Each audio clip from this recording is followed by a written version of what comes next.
वस्तु विचार का जब हम आगे बढ़ते हैं और हमारे जीवन में कई उठने वाले प्रश्नों को हम जो खोजने का प्रयास करते हैं, तो एक पहला प्रयास हमारा होना चाहिए उस आस्था को समेटने का, उस आस्था को संजोने का, उस आस्था को पुष्ट करने का। आज पल पल पर, पग पग पर आस्था को लूटने वाले लोग चारों तरफ बैठे हुए हैं, और जिसकी आस्था की पूंजी उसके हाथ में है, समझ लो शास्ता बनने की कुंजी उसके हाथ लग चुकी है। आस्था की पूंजी से ही शास्ता की कुंजी मिलती है। शास्ता समझते हो आप लोग क्या होता है? शास्ता का मतलब जो जिन शासन के शासक हैं, सर्वज्ञ हैं, हितोपदेशी हैं, बीतरागी हैं, ऐसे जिनेंद्र प्रभु शास्ता माने जाते हैं। हम सब यदि अपने इस सिद्ध चक्र विधान के माध्यम से अपने संसार चक्र को तोड़ना चाहते हैं, तो हमारे लिए पहले बीच का सोपान शास्ता बनने का आएगा। और शास्ता हम तभी बन पाएंगे जब हमारी आस्था की पूंजी हम अपने हाथ रखेंगे। पल पल पर ऐसे प्रसंग आ जाते हैं। आपको मैं छोटा सा प्रसंग बताना चाहूँगा, क्यों मैं ये बात कहने जा रहा हूँ। पिछले 2 साल जो महामारी से बीते और कई बार लॉकडाउन का शिकार ये पूरा विश्व हुआ। अब इस लॉकडाउन का शिकार हुआ तो बात समझ में आती है, लेकिन इस लॉकडाउन के बीच में लोगों ने दूसरों की आस्था को लूटने का प्रयास भी किया। वो ऐसे अपने उस मंतव्य को पुष्ट करने वाले लोग इस लॉकडाउन का फायदा उठाने के लिए बेताब थे। आप लोग अपने जनालयों से, जनायतनों से दूर होते जा रहे थे, और उन जनायतनों से दूर होने का उन्होंने बहुत सरल रास्ता ढूंढा कि यही समय है जब इनके अंदर हम अपनी वो उस मंतव्य को प्रवेश करा करके और अपने उस मकसद और मंसूबे में कामयाब हो सकते हैं। ऐसा ही प्रसंग कुछ दिन पहले हमारे सामने आया। एक व्यक्ति आकर के बोलता है, बोले महाराज बहुत गजब हो गया। हमने कहा क्या हो गया भाई? हमारे घर में एक ऐसा व्यक्ति जो बहुत धर्म कर्म करता था, बहुत कुछ आप लोगों के आसपास आता जाता था, भक्ति करता था, वैयावृत्ति करता था, आहार दान करता था, स्वाध्याय करता था, 6 आवश्यकों में प्रतिदिन लीन रहा करता था। उस व्यक्ति के बारे में जब आज हम ये उसका प्रसंग और रवैया देखते हैं तो विश्वास नहीं होता। क्या हो गया बात तो बताओ। अब उसको जैन धर्म से कुछ परहेज सा होने लग गया है। अभी तो आप बोल रहे हो कि ऐसा हो गया, अब ऐसा हो गया, ऐसा करता था, वैसा करता था।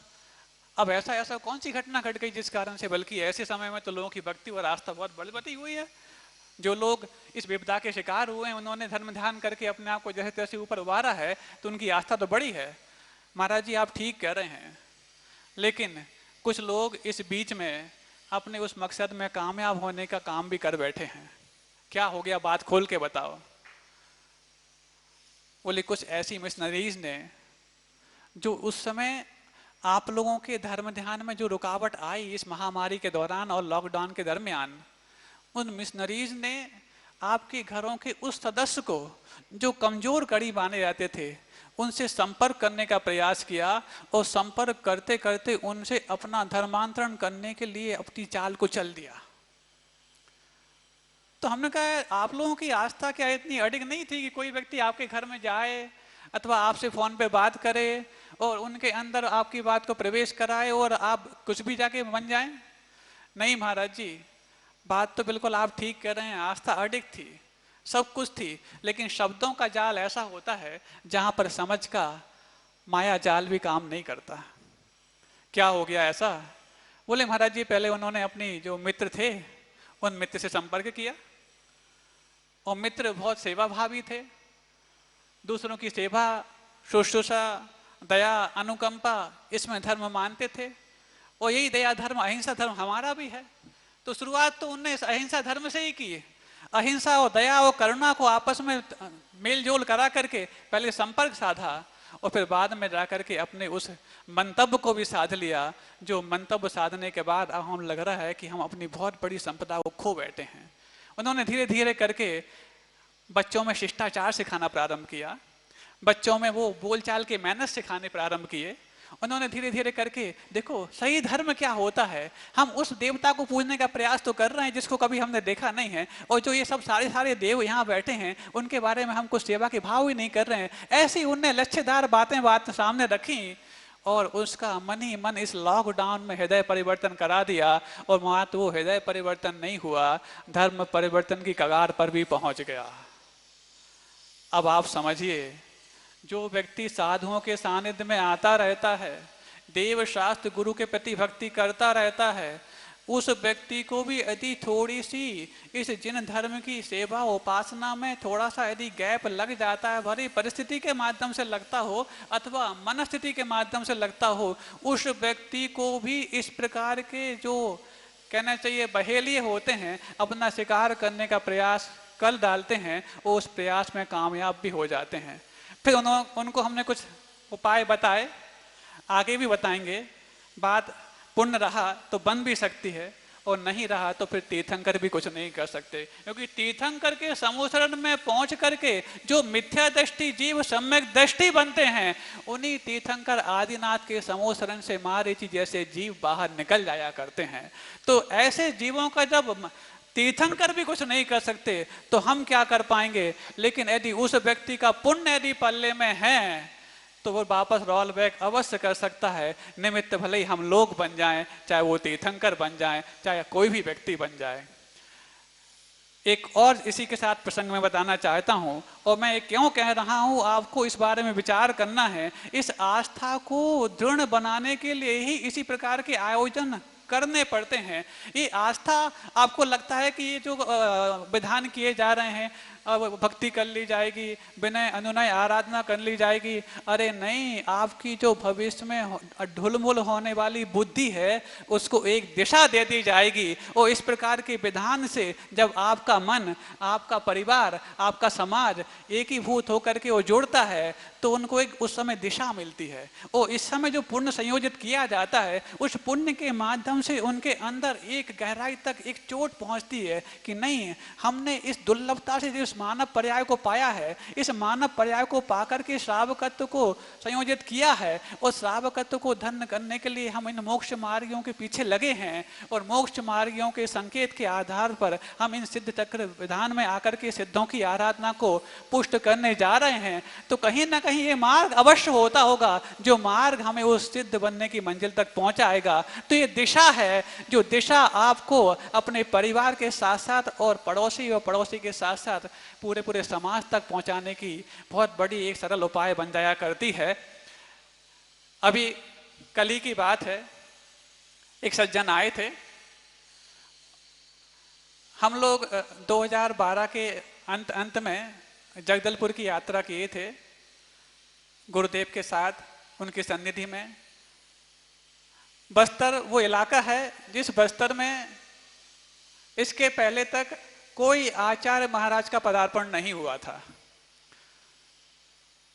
मुनि महाराज यदा कदवा कोई एकाध कोई महाराज पहले गए हों पता नहीं, लेकिन आचार्य महाराज, और वो भी इस युग के महानतम आचार्य गुरुदेव विद्यासागर जी महाराज, उस बस्तर की धरा धन्य करने के लिए वहाँ की मुट्ठी भर समाज के निवेदन, बल्कि कहना चाहिए उस समाज की मुट्ठी बंदी होने के कारण, गाढ़े पुण्य के कारण बस्तर पहुंचे थे।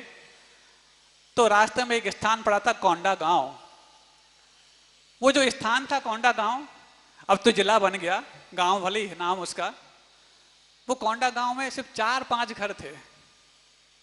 गुरुदेव की सत्संग वहां पर आहारचर्या हुई, और वहां के लोगों ने अपनी एक असमर्थता व्यक्त की कि हमारे यहाँ कोई जनालय नहीं है, और कुछ महाराजों से संपर्क करने की कोशिश की। संभव सागर जी महाराज हमारे पास आकर के कुछ बात रखी उन्होंने, तो गुरुदेव तक हम लोगों ने बात पहुंचाई। गुरुदेव ने हल्का संकेत कर दिया, तुम लोग देख लो, समझ लो क्या उनकी रुचि है, कैसा क्या करना चाहते हैं। तो बात प्रारंभ हुई। तो भाई ऐसा सोचते हैं, अभी तो हम लोग बस्तर जा रहे हैं, जगदलपुर, और जब वहाँ से लौटेंगे तब तक आप ऐसा कुछ कर लेना अस्थायी रूप से, ताकि एक सुरक्षित और शुद्ध स्थान पर एक अस्थायी वेदी का निर्माण कर लेना। आचार्य जब लौटेंगे तो वहाँ पर वेदी प्रतिष्ठा करा लेंगे। और अभी अभी हम लोग दुर्ग से प्रतिष्ठा कराते हुए 24 की प्रतिष्ठा कराई है, और वहाँ पर एक प्रतिमा अतिरिक्त प्रतिष्ठित भी हो गई है। तो इस बहाने आपके लिए वो अतिरिक्त प्रतिष्ठित प्रतिमा जो गुरुदेव के द्वारा संस्कारित है आपके यहाँ आ जाएगी। तब तक आप यहाँ धर्म ध्यान करना, और आगे जा करके यदि आपका योग बनता है तो आप एक अच्छे जनालय का निर्माण भी कर सकते हैं। ऐसी बात बन गई, उन लोग को बात जम गई। पुण्य का योग था, हम लोग जगदलपुर पहुँचे। जगदलपुर में ऐसे ही विधान वहाँ पर भी गुरुदेव के सानिध्य में सानंद संपन्न हुआ। और जब लौटकर आ रहे थे तो 2-3 पड़ाव के बाद ही वो कोंडा गांव पड़ना था। तैयारियां उन लोगों ने पूरी कर ली थी। अब जब वहाँ पहुँचे, ठंडी का समय था, जनवरी का समय था, और सुबह सुबह हम लोग वहाँ पहुँचे थे, और नया नया उन्होंने कंस्ट्रक्शन कराया था, अस्थायी वेदी का निर्माण कराया था। भगवान भी वहाँ पर विराजमान कर लिए थे। उसी दिन उनकी वेदी प्रतिष्ठा अंतिम रूप लेने वाली थी। इतना सब तो हो गया, और हमने देखा गुरुदेव के साथ पूरा संघ, क्योंकि गुरुदेव उस प्रतिमा को यूं पीछे लेते हुए काफी देर तक निहारते रहे। लगभग 1-1.5 घंटे तक गुरुदेव खड़े ही रहे वहाँ पर, जमीन पे ही खड़े रहे, ना कोई चौकी पे खड़े हुए, बैठना तो बहुत दूर की बात है। और जब गुरुदेव खड़े हैं तो पूरा संघ भी यूं ही वहाँ खड़ा रहा। लगातार एक तक उस प्रतिमा को निहारते रहे। कोई प्राचीन प्रतिमा नहीं थी बंधुओं, नवीन नवीन प्रतिमा प्रतिष्ठित होकर के हम लोग 2-3 महीने पहले प्रतिष्ठा करके वहाँ पहुँचे थे। वो प्रतिमा आई थी, और गुरुदेव के सानिध्य में सुबह सुबह वहाँ पर वेदी प्रतिष्ठा हो गई। फिर आहारचर्या का समय हो गया, गुरुदेव आहार पे निकल गया, पूरा संघ आहार पे निकल गया। तो उसके बाद एक और स्थान पड़ना था जहाँ पर भी एक घर की समाज थी, और एक घर में भी 5-6 महिलाएं थीं और एक मात्र जेंट्स था। उसके भाव भी कुछ होने लगे। उस स्थान का नाम था केशकाल। तो अब वो केशकाल नहीं, वो दूसरा केशकाल। तो केशकाल जो स्थान था, एक मात्र पुरुष है और 5-6 महिलाएं हैं। उसके कुछ भाव हो भी रहे हैं, लेकिन डामाडोल भी हो रहे हैं कि अकेला मैं हूं। यदि मान लो जनालय बना लिया, कहीं यदि बिजनेस के काम से बाहर जाना पड़ा तो प्रक्षाल अभिषेक कौन करेगा? ठीक है, भक्ति तो कर लेंगे ये लोग महिलाएं, पूजन कर लेंगे, लेकिन प्रक्षाल अभिषेक कौन करेगा? तो अब किस्मत से हमारे यहाँ जिन सज्जन के यहाँ हुए थे वो अच्छे कोंडा गांव के थे, और वो थोड़ा से उत्साहित हो रहे थे। तो हमने कहा भाई ये लोग थोड़े से डामाडोल हो रहे हैं, आप चाहो जैसा आप लोगों ने यहाँ पर व्यवस्था बनाई है, हम लोग 2 दिन बाद केशकाल पहुँच जाएंगे, और यदि 2 दिन में तुम व्यवस्था कर सकते हो तो गुरुदेव की सन्निधि में वहाँ पर भी एक अस्थायी जनालय बन जाएगा। तो इस 300-350 किलोमीटर के जो इलाके में अभी तक हम लोग को एक भी जनालय के दर्शन नहीं हुए।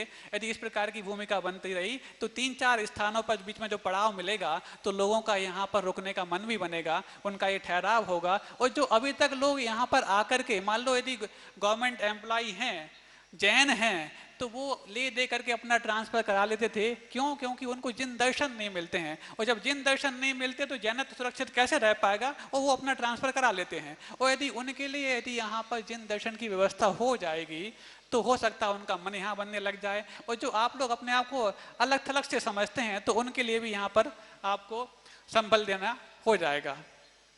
तो उनको बहुत कुछ बात जमी। बोले महाराज जी मैं शाम तक आपको खबर कर दूंगा। हमने कहा पक्का? यदि शाम तक आप खबर करोगे तो हम आचार्य को बता देंगे कि आचार्य वहाँ भी इस प्रकार की व्यवस्था है। ठीक है। अब वो गए, बड़े उत्साह के साथ गए। बोले महाराज जी मैं सब करा दूंगा, कोई दिक्कत नहीं है, एक छोटा सा कमरा बना करके, एक ही घर तो है। अब गए वो, और शाम तक कुछ खबर नहीं भेजी। हम समझे हो सकता है अब मन नहीं बन पाया होगा उनका, जो भी रहा हो। अगले दिन बिहार हो गया, शाम हो गई, सुबह वहाँ केशकाल पहुँचना ही है। कुछ लोग कह तो रहे हैं कि हाँ वहाँ कुछ काम तो चल रहा था, लेकिन अभी कंफर्मेशन नहीं है कि वहाँ वेदी प्रतिष्ठा सुबह हो पाएगी कि नहीं हो पाएगी। और वो सज्जन जिनसे हमने कहा था वो ना कल पिछले शाम को आए और ना अभी तक आए। हमने कहा ऐसा कैसे? कल तक तो बहुत उत्साह दिखा रहे थे, कोंडा गांव में भी उनने बहुत अच्छा भोजनालय अस्थायी रूप में बनवा लिया और प्रतिमा पहुंच गई। उस समय उन्होंने उनसे कहा था यदि प्रतिमा तो आपने विराजमान यहाँ करा ली कोंडा गांव में और दुर्ग से प्रतिमा आ गई, लेकिन जो जिस प्रतिमा को गुरुदेव ने 1.5 घंटे तक अपलक निहारा है उसमें अतिशय उत्पन्न अवश्य हुआ होगा। और अब तुमने यहाँ पर प्रतिमा विराजमान कर दी, कोंडा गांव में 5-6 घर हैं, वो लोग कर लेंगे, लेकिन यदि तुमने यहाँ पर यदि प्रतिमा विराजमान करवाने के बाद यदि उसकी पूजन आराधन अभिषेक का यदि संकल्प नहीं लिया, तो गुरुदेव का जो अतिशय इस प्रतिमा में प्रकट हुआ है, जो हम लोगों ने तो पढ़ा है, अभी तुम पहचान नहीं पाए हो, तो वो अतिशय आपके जीवन में काम कर पाएगा, हम नहीं कह सकते। कुछ उनको बात लगी, समझ में आई, तो उन्होंने कहा ठीक महाराज जी, ये संकल्प तो मैं ले सकता हूँ कि अभी 2-3 दिन का मुझे काम है और मैं जो लौट कर आऊँगा तो प्रतिदिन इस प्रतिमा के दर्शन, पूजन, अभिषेक और जैसी मेरी आवश्यकता होगी, जो कि वो इंजीनियर साहब थे, गवर्नमेंट एम्प्लॉई थे, आना जाना पड़ता था, जब जब मैं यहाँ रहूँगा तो प्रतिदिन ऐसा करूँगा। और हाँ, उनको बात ये जम गई कि जिस प्रतिमा को गुरुदेव ने निहारा है उसमें अतिशय अवश्य प्रकट हुआ होगा।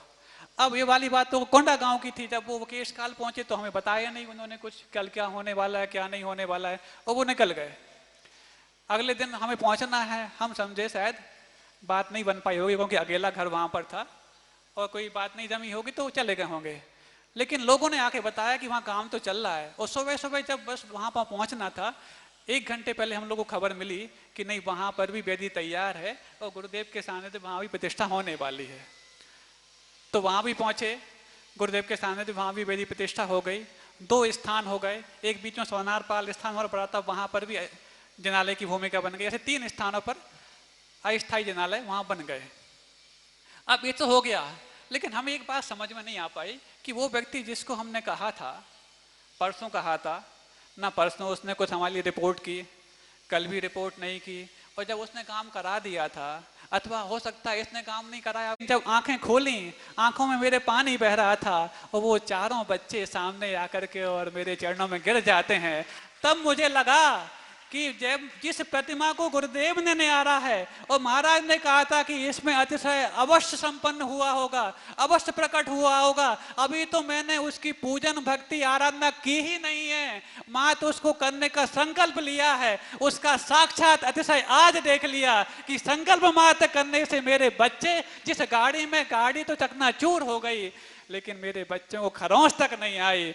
ये गुरुदेव के द्वारा उस प्रतिमा को निहारने मात्र, वो भी 1.5 घंटे निहारने मात्र का संकल्प अतिशय प्रकट हुआ।